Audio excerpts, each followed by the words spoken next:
Welcome back to the Tuesday Target Audio Companion. It is week 6 of 52, and the title of this week's letter is The Grand Alibi. And holy moly, Yuri is cutting right through the noise this week. While the entire market is obsessing over whether the new Fed nominee, Kevin Warsh, is a hawk or a dove, Yuri says we are looking at the wrong thing entirely. Exactly. He calls it a binary distraction. What we are actually witnessing is the effective merger of the Treasury and the central bank. It's the onset of fiscal dominance. Basically, the government has to manage a massive debt pile without letting yields spike. But to do that, without terrifying the market, they need a cover story. And that cover story is the Grand Alibi. Right. The alibi is the AI productivity miracle. The narrative is that the administration can run the economy hot because technology will keep prices in check. It's the perfect mask for monetary inflation. But the smart money isn't just buying chatbots anymore. Yuri points out they are looking at the plumbing. The bottleneck is shifting from processing to memory.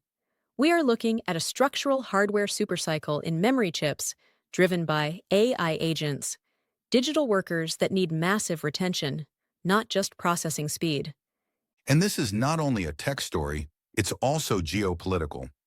Yuri highlights a massive shift where India is dropping Russian oil for American energy.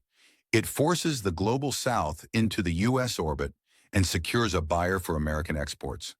The plan is unified. Use the tech narrative to mask inflation while ruthlessly securing the physical resources to power it. Speaking of physical resources, let's talk about the Project Vault section. This is a huge development. It is the end of free market minerals. The U.S. government is launching a $12 billion stockpile for critical minerals like gallium and cobalt. They are effectively putting a price floor under domestic producers. National security now trumps market efficiency.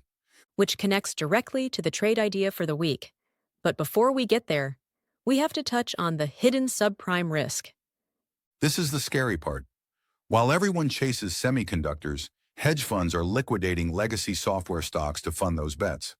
The problem is the private credit industry, those high-yield BDCs, are stuffed with loans to these dying software firms.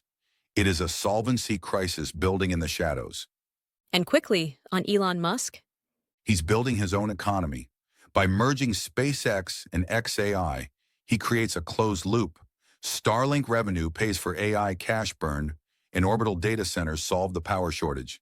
It's a trillion-dollar ecosystem completely outside terrestrial regulations. incredible. We also have notes on timber bottoming out and gold volatility spiking. But looking at the week ahead, we are flying blind. Completely blind.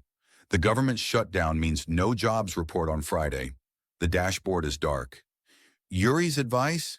Don't guess. Fade the exhausted retail momentum and look for unloved value. Which brings us to the Tuesday target trade. We are looking at MP Materials, ticker MP. That's right. Connect the dots back to Project Vault. Since the government is putting a floor under rare earth prices, the strategy is a put credit spread.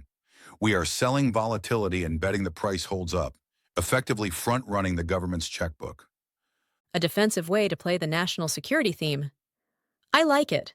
As always, check the trade screenshots in the article for the specific strikes and details. And remember, this is for educational purposes only. If you want to stop guessing and start building a real strategy, check out the Elite Trader Plan linked in the newsletter. Thanks for listening. We'll catch you next week.